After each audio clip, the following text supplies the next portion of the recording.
வேங்க வயலிலே மலம் கலந்த மிகப்பெரிய ஒரு அநீதி பட்டியல் சமுதாய மக்களுக்கு நடந்திருக்கிறது என்று மேலும் ஆளுநர்கள் பாபா அம்பேத்கர் அவர்கள் பிறந்தநாள் விழாவில் அதே நிகழ்வில் பதிவு செய்திருக்கிறார். நடந்ததா இல்லையா? சரி, அது பட்டியல் சமுதாய மக்கள் மீது இந்த சமூக நீதிக்கான சொந்தக்காரர்கள் நாங்க தான் என்று சொல்லுகிற இந்த அரசு அது பாதிக்கப்பட்ட சமுதாயத்தையே குற்றவாளிகளாக சித்தரிக்கிறார்கள். நடந்திருக்கிறது தானே? இல்ல அவங்க சித்தரிக்கிறாங்க நம்ம சொல்ல முடியாதுல்ல. ஏன்னா விசாரணை நடந்திருக்கு, விசாரணையில தெரிய வரதானே அவங்க சொல்றாங்க.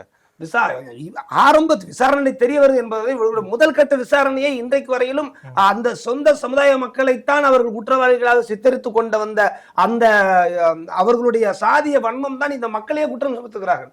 இதை விட கேவலம் என்னன்னா அந்த சொந்த சமுதாய மக்களையே குற்றம் சுமத்துகிறார்கள் என்று விமர்சனம் முகநூலில் எழுதியவர்களை கூட தன்னுடைய அடியாட்களை வைத்து விசிகாரர்களை வைத்து தாக்குதலும் நடத்தியிருக்கிறார்கள்.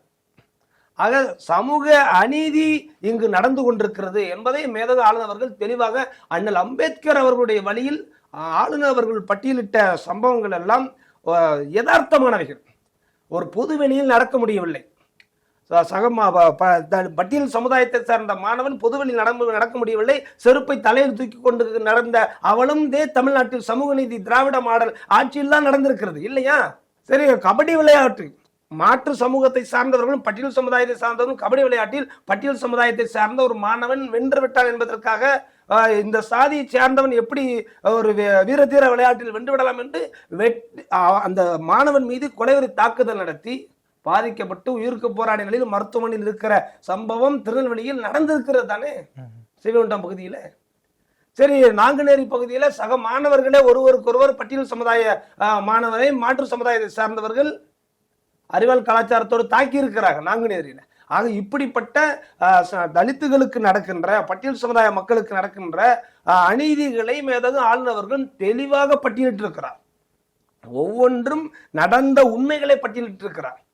கள்ளக்குறிச்சி சம்பவத்தில் கள்ளக்குறிச்சியில விசச்சாராயம் குடித்து பெரும்பான்மையோர் அதில் பாதிக்கப்பட்டார்கள், பெரும்பான்மையோர் இறந்தும் இருக்கிறார்கள்.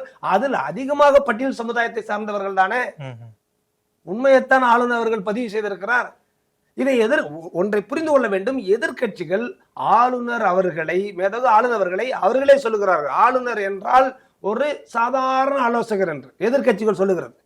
சரி, அவர்கள் பார்வையிலே வைத்துக் கொண்டாலும் மேலும் ஆளுநர் அவர்கள் சொல்லுகிறார், இந்தந்த விஷயங்களில் பட்டியல் சமுதாய மக்களுக்கான அநீதி அதிகமாக நடந்து கொண்டிருக்கிறது. என்ன சொல்லுகிறார்? அது ஒரு ஆலோசனையாக கூட எடுத்துக்கொண்டு தன்னை மறுபரிசீலனைக்கு உட்படுத்த வேண்டும்.